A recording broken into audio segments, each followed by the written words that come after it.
Lakas pa mang-asar ng fan na to kay Lebron, ayon nag-beast mode si Lebron James. Pati crowd ng Knicks napapanganga na lang kay LBJ.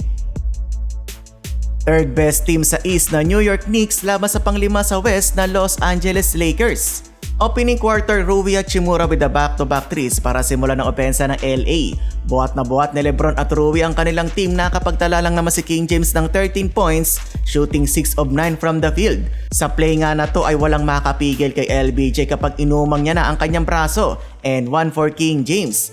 Ganadong-ganado dito sa Madison Square Garden ang superstar ng Lakers. Sumayaw-sayaw pa si Lebron sabay banat ng turnaround jump shot. Lumamang ng 7 ang Lakers pero nakatabla ang Knicks. Team effort ang ginawa ng home team. Balance scoring ang Knicks mga idol. Anunoby leading the team with 7. Sinundan naman ng 6 na puntos ni Josh Hart. End ng quarter, tie game, all 32.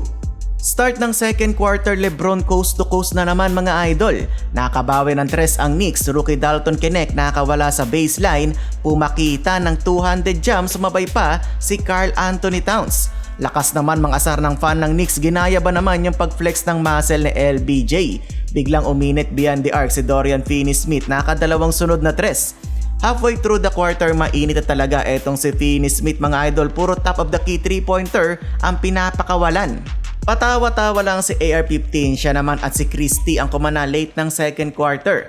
Halftime score lamang ng 5 ang LA, 59-54. Pero si Lebron hindi tinantana ng referee, mayroong nirereklamo.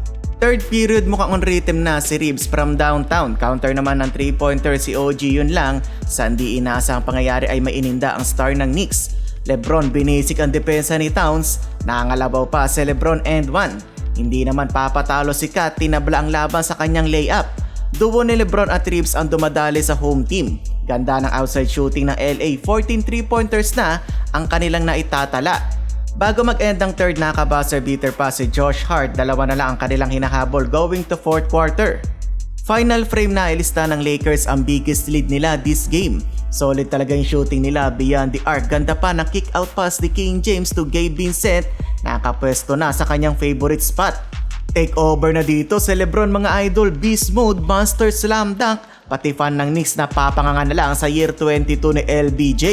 Eto pa, another dunk by King James, spin sa baseline, sumabay pa si Bridges. Pati si Spike Lee natatawa na lang sa ginagawa ni Lebron sa kanyang team. Wala na mga idol, nilalamon ng buhay ni Lebron ang team ng New York Knicks. Pumakawala pa ng 3-pointer ang superstar ng Lakers. Sabay tingin sa crowd ng Knicks. Maaga na naman nagpulasan sa arena ang mga manonood. Final score 128-112, panalo ang Lakers. Halimaw na laro na naman ang ipinamalas ni Lebron, triple-double performance, 33 points, 11 rebounds at 12 assists.